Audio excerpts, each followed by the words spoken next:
के करीब पहुंची है रूसी सेना। कीव के करीब गोस्तामोल एयरफील्ड पर रूस का कब्जा। कीव के करीब गोस्तामोल एयरफील्ड पर रूस का कब्जा, रूस के रक्षा मंत्रालय का दावा। रूस के रक्षा मंत्रालय ने दावा किया है यूक्रेन की राजधानी के करीब पहुंच चुकी है रूसी सेना। और एक बार फिर रुख रूस और यूक्रेन के बीच चल रही जंग का करेंगे। दोनों देशों के बीच जंग का आज दूसरा दिन है। हमले में बहुत से लोग अपनी जान गंवा चुके हैं और यूक्रेन इस वक्त अपने सबसे बुरे दौर से गुजर रहा है। लोग देश छोड़कर भाग जाना चाहते हैं। दुनिया में महाविनाश का खतरा मंडरा रहा है। मिसाइलों के धमाकों और टैंकों की गरज से यूक्रेन थर्रा रहा है।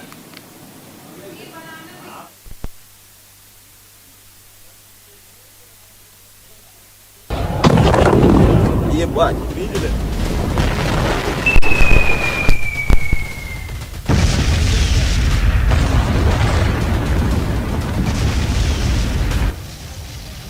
रूस और यूक्रेन के बीच दूसरे दिन भी जंग जारी रही, जहां अब तक सैकड़ों लोगों की जानें जा चुकी हैं, तो यूक्रेन के बुनियादी ढांचे को भी नुकसान पहुंचा।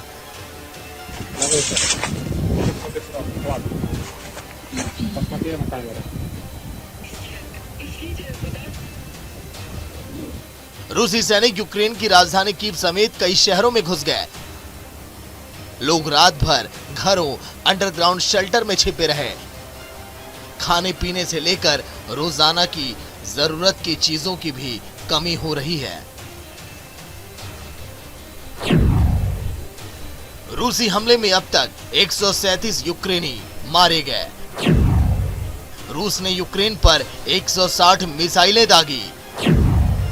यूक्रेन पर पहले दिन 203 हमले किए गए। राजधानी कीव में रात 10 बजे से सुबह 7 बजे तक नाइट कर्फ्यू। यूक्रेन के स्नैक आइलैंड पर रूस का कब्जा।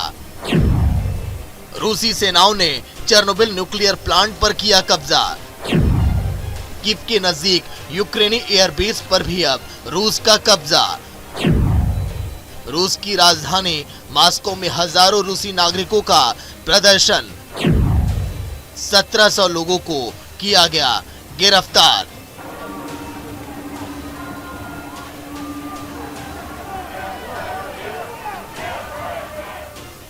इन सब के बीच यूक्रेनी राष्ट्रपति जेलेंस्की ने दावा किया कि रूसी सेना राजधानी में दाखिल हो गई है,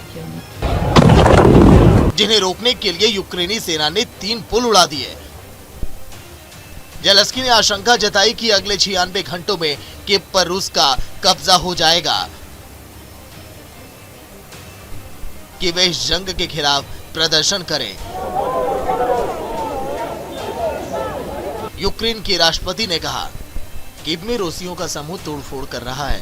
देर सबेर रूस को हमसे बात करनी ही होगी। जितनी जल्द बात शुरू होगी, नुकसान उतना कम होगा।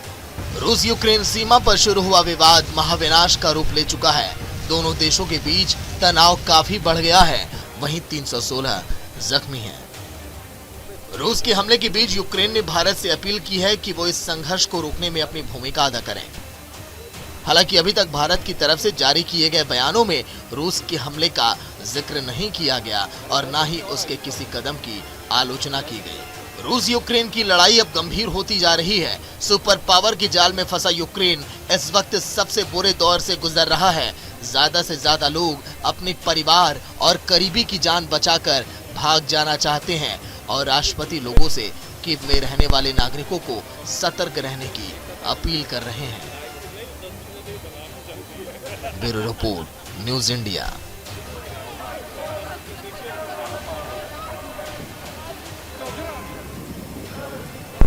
और इस वक्त की एक और बड़ी खबर आपको बता दें, यूक्रेन से भारतीय छात्रों की वापसी शुरू। रोमानिया के रास्ते चल रहा है मिशन।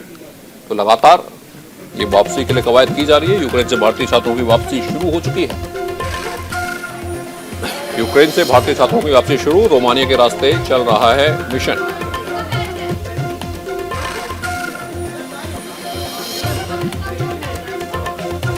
यूक्रेन से भारतीय छात्रों की वापसी, रोमानिया के रास्ते वापस लौटी। यूक्रेन से भारतीय छात्रों की वापसी शुरू हो गई है। लगातार कोशिश की जा रही है कि जल्द से जल्द यूक्रेन में फंसे हुए भारतीय छात्रों को एवेक्यूएट किया जाए। और मेरे सहयोगी नमित जुड़े हुए हैं। नमित, क्या ताजा अपडेट है, किस तरह की पूरी कार्रवाई इस वक्त चल रही है यूक्रेन में फंसे भारतीय छात्रों को वापस लाने की? देखिए, बिल्कुल लगातार केंद्र सरकार जैसे पहले से ही कह रही थी कि पहली प्राथमिकता है कि वहां पर जो भारतीय छात्र फंसे हुए हैं उनको एयरलिफ्ट किया जाए, और जो पहला जत्था है वो वहां से रवाना हो गया। और जो सुबह ही गृह मंत्रालय की तरफ से कहा गया था कि जो यूक्रेन के आसपास के बॉर्डर हैं, चाहे रोमानिया हो या हंगरी हो या पोलैंड हो, वहां तक की सीमा तक जो है उनको बाय रोड लाया जाएगा। उसके बाद वहां से फ्लाइट के जरिए उनको भारत लाया जाएगा। तो फिलहाल 40 भारतीयों का जो एक जत्था है वो वहां से निकला है और उनको जो है तकरीबन सीमा से 8 किलोमीटर पहले तक छोड़ा गया है। अब जो मेरे पास खबर आ रही है, यूक्रेन रोमानिया सीमा तक जो है उस बस के द्वारा, एक कॉलेज बस है, उस बस के द्वारा 40 भारतीय छात्रों को उस सीमा तक लाया जाएगा। और उस सीमा के बाद यानी कि रोमानिया से जो है फ्लाइट के जरिए उन छात्रों को, 40 छात्रों को भारत लाया जाएगा। तो जो पहली खेप है 40 भारतीय छात्रों की, वो फिलहाल वहां से रवाना हुई है। बिल्कुल नमित, और आगे क्या और भी इसमें जो इसकी फ्रीक्वेंसी है वो बढ़ाई जाएगी, इस तरह की कोई अपडेट? देखिए, बिल्कुल जैसा मैंने दिन में भी एक जानकारी दी थी कि वहां पर जितने भी मेडिकल के भारतीय छात्र हैं वो जो हैं लगातार उनको एक कैटेगरी में डिवाइड किया गया है। फर्स्ट ईयर में है, सेकंड ईयर में है, जो थर्ड ईयर में है। पहले फर्स्ट ईयर के जो छात्र हैं उनको सरकार एयरलिफ्ट कराएगी, उसके बाद सेकंड ईयर और थर्ड ईयर। और जैसा सुबह भी मैं जानकारी दे रहा था कि यूक्रेन से सटे हुए जितने भी देशों की सीमाएं हैं, चाहे पोलैंड है, हंगरी है या रोमानिया है, वहां पर भारतीय दूतावासों की तरफ से एक जो कमांड सेंटर है वो बनाया गया है, ताकि वहां से जो छात्र फंसे हुए हैं यूक्रेन के अंदर, चाहे थार हो या खार्किव हो, वहां से चाहे कीव हो या फिर खार्किव हो, वहां से जो है लोग छात्रों को उनसे बातचीत की जा सके और बॉर्डर तक उन छात्रों को बाय रोड लाया जा सके। बिल्कुल नमित, वापस आएंगे आपके पास। एक और बड़ी खबर अपने दर्शकों को बता दें। यूक्रेन के राष्ट्रपति जेलेंस्की ने पुतिन को भेजा न्योता। जेलेंस्की ने बातचीत के लिए पुतिन को न्योता भेजा। जेलेंस्की के प्रस्ताव के जवाब में पुतिन बातचीत के लिए तैयार। बातचीत के लिए मिन्स्क में प्रतिनिधिमंडल भेजने के लिए तैयार। तो बड़ी खबर आपको बता दें, यूक्रेन के राष्ट्रपति जेलेंस्की ने बातचीत के लिए पुतिन को न्योता भेजा है। तो बड़ी खबर इस वक्त की, जेलेंस्की के प्रस्ताव के जवाब में पुतिन बातचीत के लिए तैयार है। तो बड़ी खबर इस वक्त बता दें, मिन्स्क में प्रतिनिधिमंडल भेजने के लिए तैयार हैं। बातचीत के लिए तैयार हुए पुतिन। यूक्रेन के राष्ट्रपति जेलेंस्की ने पुतिन को न्योता भेजा। मिन्स्क में प्रतिनिधिमंडल भेजने के लिए तैयार हुए पुतिन।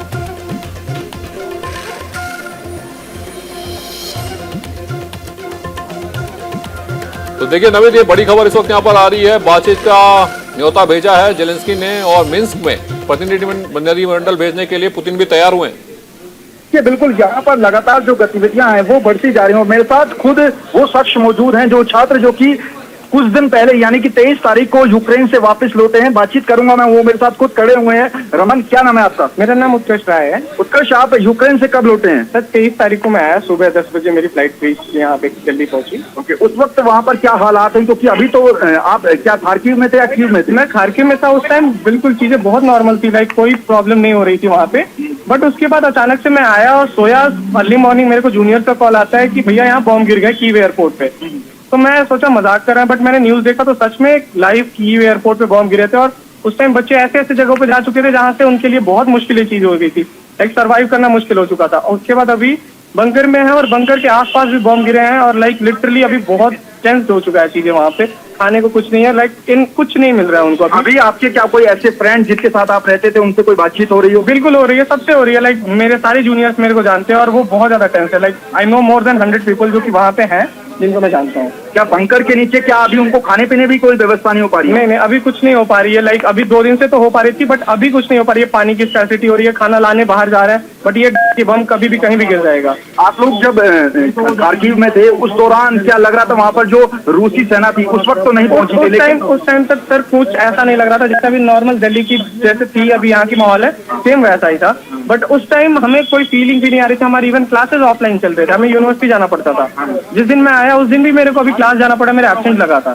लाइक वहाँ के लोग बिल्कुल सीरियस नहीं थे और लाइक कोई माहौल ही नहीं था जैसा कि कुछ हो सकता है। अभी आप लोग, क्योंकि काफी ज्यादा पेरेंट्स और आपके भी जो कलीग्स हैं वो यहाँ पर पहुंचे हैं रूसी दूतावास के पास, आप लोगों की क्या सरकार से क्या डिमांड? हमें चाहिए कि हमें क्लियर कट आइडिया बताए कि आप क्या प्लान कर रहे हो, क्योंकि ऐसे आप बोल रहे हो हम कर रहे हैं, कब तक आप करोगे? जब तक वहाँ ब्लास्ट होकर सब चीजें खत्म ना हो जाए। हमारे वहाँ पे कम से कम 2000-3000 दोस्त भाई बहन सारे फंसे हुए हैं और लाइक हमें करने के लिए कुछ नहीं है हमारे पास। मतलब हम क्या करें? गवर्नमेंट बोल रही है हम प्लान कर रहे हैं, बट कब प्लान कर रही है? जब सारी चीजें खत्म हो जाएंगी, सब स्पॉइल हो जाएगा तब। हमें क्लियर कट डेट चाहिए, प्लानिंग चाहिए कि आप क्या कर रहे हो। अच्छा, अभी आपकी जो वहां पर आपके कलीग से या दोस्तों से जो बातचीत हो रही थी, एडवाइजरी जारी की गई थी, बहुत पहले से लगातार एडवाइजरी जारी की जा रही थी, तब लोगों ने क्यों नहीं फॉलो किया, उसकी क्या वजह रही? हम निकालेंगे, बट वहां से पोलैंड बॉर्डर 2000 किलोमीटर है और 2000 किलोमीटर इस टाइम ट्रेवल करना, अगर गवर्नमेंट को लगता है सेफ है तो ले जाए, बट मुझे तो नहीं लगता कि 2000 किलोमीटर वहां से सेफ ले जाएंगे। जहां मैं रहता था खार्किव, वहां से पास में 40 किलोमीटर पे रशिया बॉर्डर है और रशिया बॉर्डर ने रशिया तोड़ के पूरा अंदर आ चुके थे। तो हमने लाइव वीडियोस देखे थे जिसमें रोड पे टैंकर चल रहे हैं और साथ साथ में बगल में गाड़ियां चल रही हैं। तो वहां के लिए कॉमन है, बट हमारे लिए नहीं है सर। तो बिल्कुल रमन, सवाल बड़ा यही है कि आखिर सरकार कह तो रही है कि बॉर्डर से हम छात्रों को एयरलिफ्ट कराएंगे, लेकिन खार्किव हो या फिर कीव हो, वहां से बॉर्डर तक छात्रों को लाना भी एक बहुत बड़ी चुनौती होगा। नमित, एडवाइजरी भी जारी हुई थी, काफी पहले से लगातार एडवाइजरी जारी की जा रही थी, और क्या वजह रही कि जो छात्र वहां फंसे हुए उन्होंने उस टाइम उस एडवाइजरी को फॉलो नहीं किया?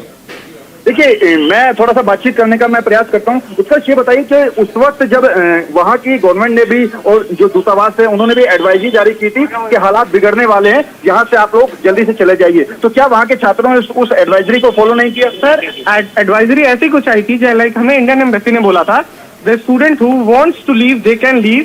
ऐसा कुछ नहीं आया था कि चीजें क्रिटिकल हो चुकी हैं और आप छोड़ दीजिए, ऐसा कुछ नहीं आया था। उसने बोला था कि जिसको जाना है वो जाइए, जिसको नहीं जाना है दे कैन लीव। अभी सब कुछ चीजें नॉर्मल है, बट हमें कुछ नहीं पता था और अचानक से ये चीजें हुई। तो और सर, फ्लाइट बहुत कम थी और like triple of the price में 80,000 90,000 की एक तरफ की हो रही थी। तो स्टूडेंट सबकी फ्लाइट बुक्स है, लाइक जितने बच्चे सबके, बट किसी की 26 की है, किसी की 28 की है, किसी की 1 की है। तो उस चक्कर में वो सारे फंसे हुए हैं सर, और कोई रीजन नहीं है। देखिए, ये रमन, ये वहां के ताजा हालात जो हैं उत्कर्ष बता रहे हैं, जो कि 23 तारीख को ही वहां से लौटे हैं, लेकिन मौजूदा समय में जो परिस्थितियां 23 तारीख की थी उससे थोड़ी सी इतर हो चुकी हैं, क्योंकि वहां पर हालात काफी खतरनाक है। और यहाँ पर देखिए, तमाम लोग पहुंचे हैं जो कि जिनके कलीग्स वहां पर फंसे हुए हैं यूक्रेन में, चाहे कीव की बात करें या फिर खार्किव की बात करें। और मेरे सामने यहाँ पर एक्सक्लूसिव तस्वीरें, वीडियो कॉल पर लोग अपने कलीग्स से बात करते हुए दिख रहे हैं। लोग भावुक हो रहे हैं, किस तरीके से वहां बंकर के नीचे लोग जो छात्र हैं वो भूखे प्यासे बैठे हुए हैं, अपनी जान को बचा रहे हैं। नमित, क्या अभी जितने भी लोग हैं उनका संपर्क हो पा रहा है इसके बाद?